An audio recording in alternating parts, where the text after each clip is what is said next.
What up, internet? Hey, Smokey. Yeah, I have a selfie stick. Judge me if you want. Don't really care. Bought it for my GoPro for my trip to DC later, and actually wanted to film this on the GoPro to check it out. And it's not even a GoPro. It's a DB Power EX 5000 Wi-Fi enabled camera, so like I can download an app and control it from my smartphone.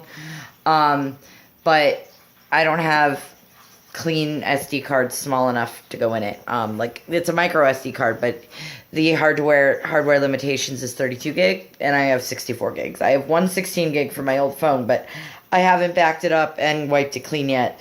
But I'll do that before Washington. And I also have these adorable little batteries for it, so I'm getting a charging dock in the mail with 2 other extra batteries. So now I'm gonna have 4 batteries for it. So that's super exciting.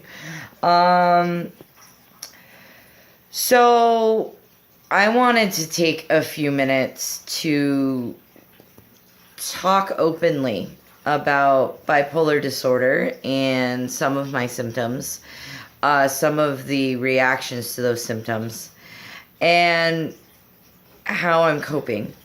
I filmed this like 3 or 4 times, and I haven't been able to spit out the words because I keep coming back to a situation where it's a very real new situation that hasn't been resolved yet, and I don't want to throw anyone under the bus, so it may be difficult to explain the situation, especially because I haven't talked to all parties involved. So I'm going to do my best to explain some things, but I'm going to be vague because I have not resolved the situations that are surrounding my most recent outbreak of symptoms. But first of all, I want to talk about how I can never genuinely feel an emotion. I'm not allowed to. With bipolar disorder, it's not necessarily that you make up emotions, but that you feel them intensely. In some cases, you can, and your brain fills in blanks that aren't there. And in some places, it just grossly inflames the underlying emotions. You know, you're sad, you're happy, you're angry.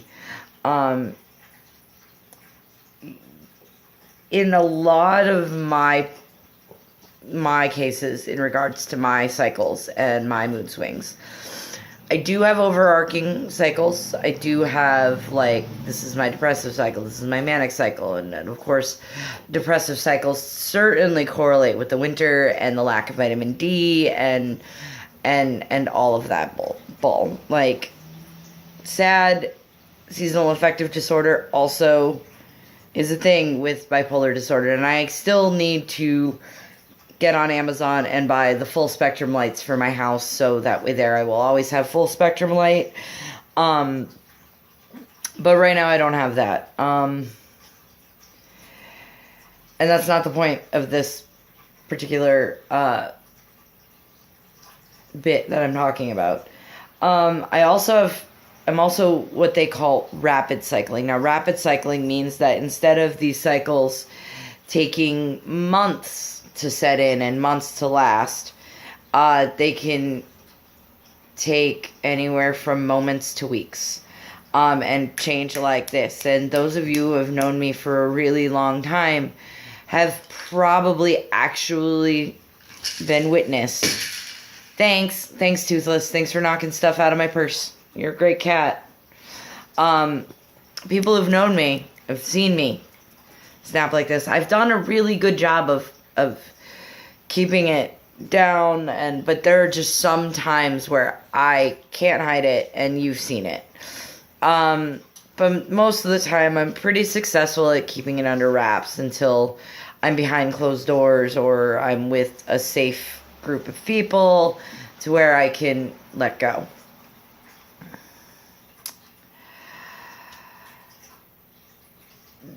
When those kind of mood swings happen, there's typically a trigger, although it has taken me many years, many, sorry, didn't mean to stabilize, many years to learn what they were,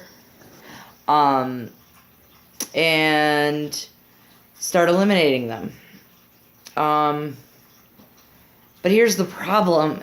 It's not just like a trigger's not just a memory of a traumatic event. It's not just like this person looks familiar, or this smell or this instance reminds me of the trauma and therefore I'm going to relive the trauma.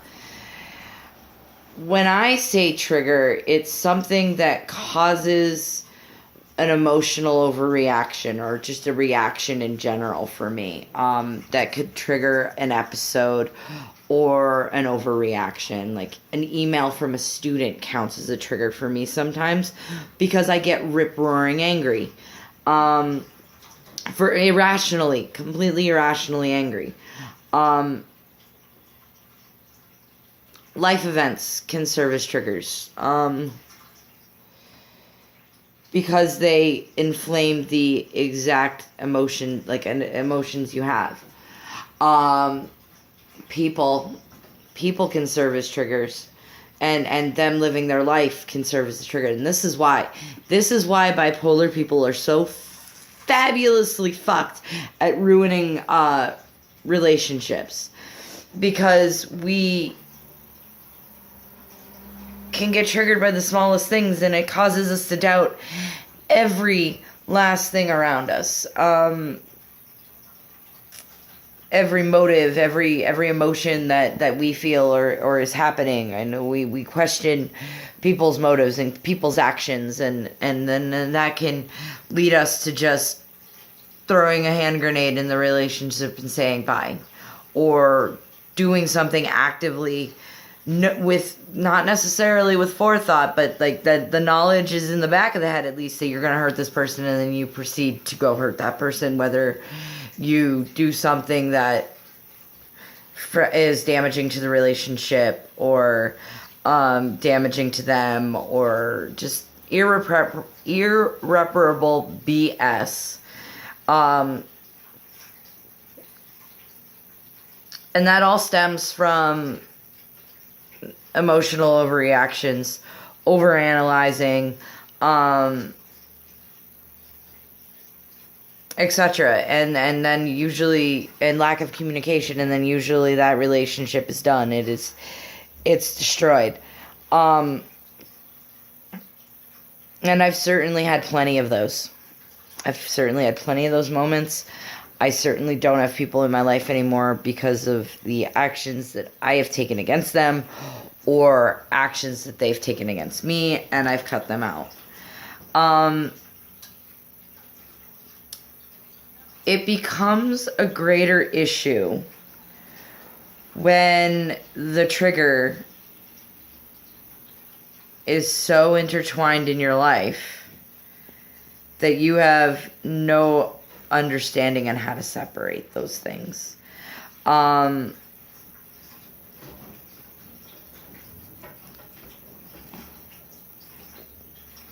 And this is kind of hard to find the words for, because this is going to get into the situation that I don't actually want to talk about on the internet, because believe it or not, I like to keep some things private. You wouldn't believe it from my Facebook, but I do. And I'm sorry this is so shaky. I'm still trying to get used to this whole selfie stick thing. So, like, what do you do when something that is so close to you and so intertwined in your life and in your behaviors, what do you do when you realize at that moment when you realize that it's just making the situation worse? I've had that situation happen recently.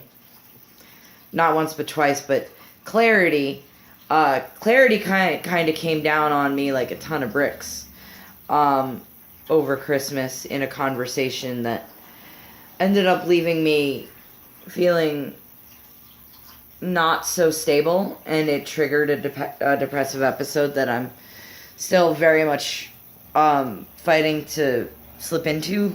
not slip into. My rational side is fighting to stay in charge. My irrational side did slip up and become in charge for almost 2 days. And I don't actually know the ramifications of the damage that I've caused. And I've done some stuff. Nothing detrimental to my life, well, my physical life.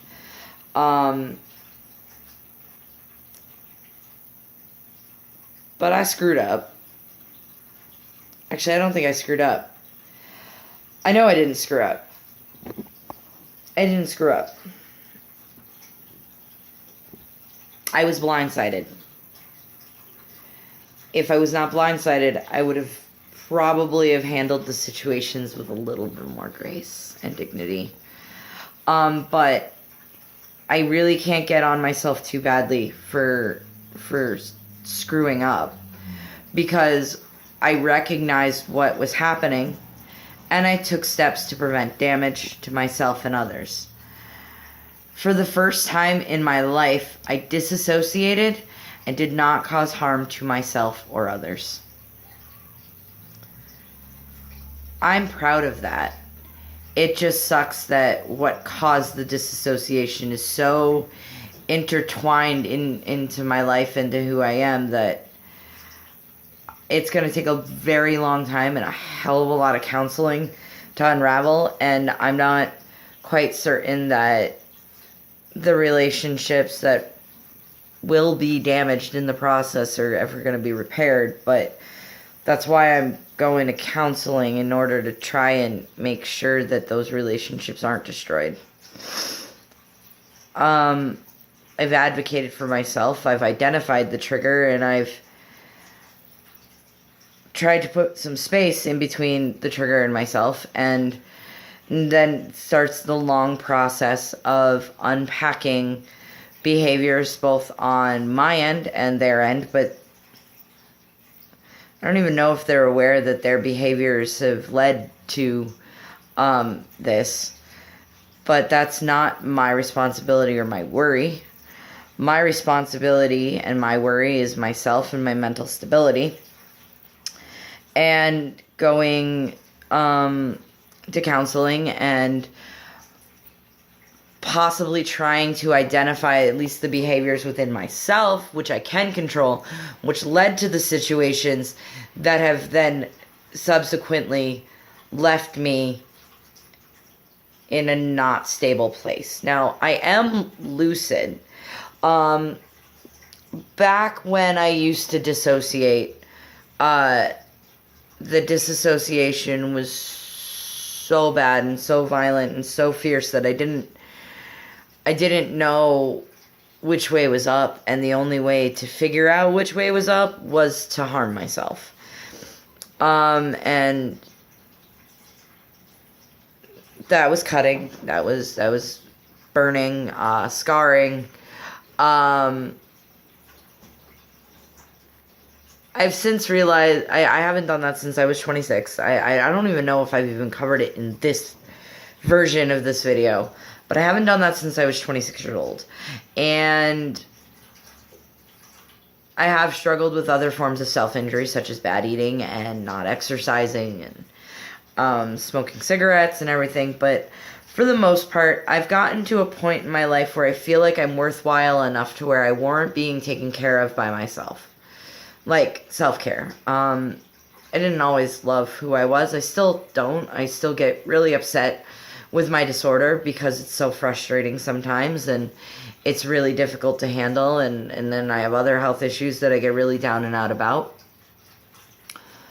But the point is that I've recognized something that has been perpetuating issues in my life, and I don't think I would have seen it if I didn't move to New Bedford.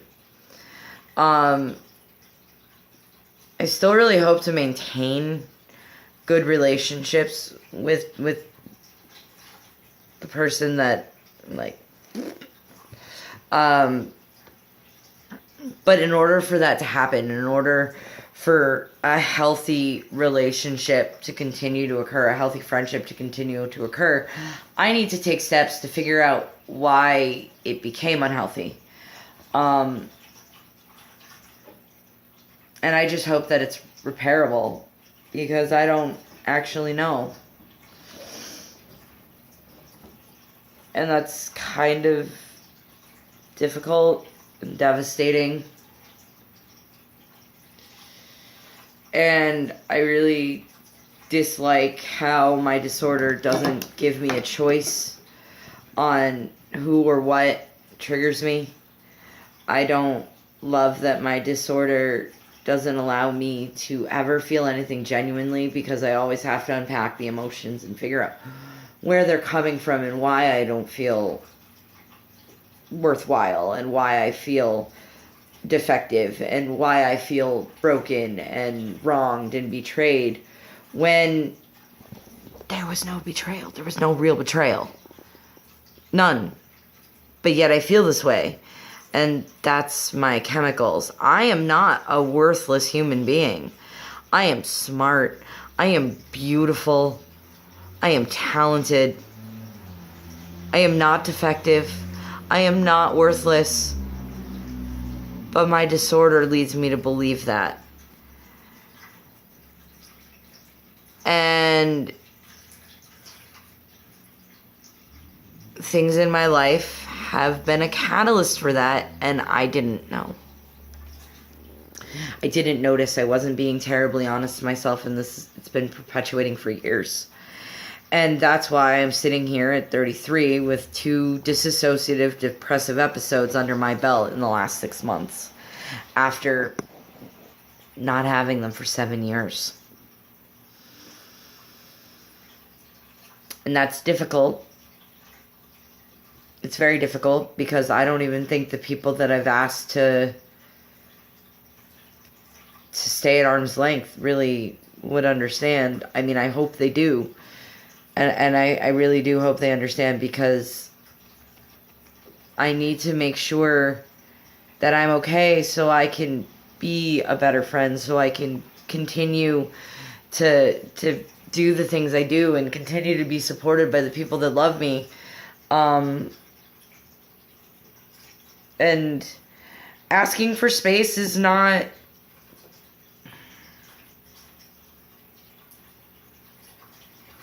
It's not a bad thing. And it's not permanent.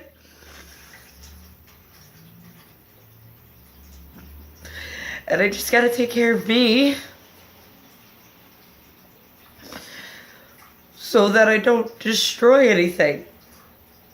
Because if I didn't notice this, if I didn't realize what it was, and I didn't do anything about it right then and there, I could imagine that I would have completely destroyed a lot of things that I had going for me that are so good.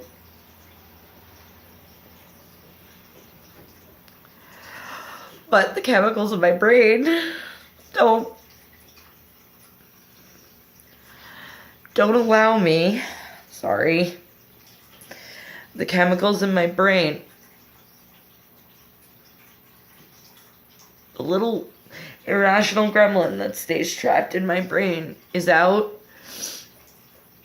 And they're not in charge, but they almost were in charge. They're not in charge now. I've managed to wrangle myself in a little bit. But I certainly need to figure some stuff out. And this video has been almost 20 minutes, and I don't even think I made a point. So I'm going to wrap it up with saying that don't ever be afraid to advocate for yourself, even if it sucks. If you need to put distance in order to make sure that you're a better person, or you're a better friend, or you're a better family member, so you can get better and you can figure out what's going on in your brain, there's no shame in that.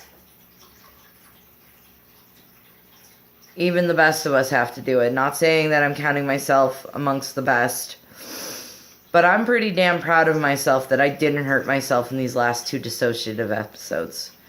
I did not hurt myself. I'm not going to hurt myself. 10 years ago, this conversation would have taken a completely different path. I would have been groveling because I've already destroyed everything and burned all the bridges in between myself and everyone. And granted, that helps you light the way, but not the best practice. Especially if you want relationships. It's easy. It's easy when you're bipolar to just kick everyone out, because that way there's no pain. There's no pain that you cause. But I'm not going to do that, because that's a lonely life, and I'm going to keep fighting. I'm going to keep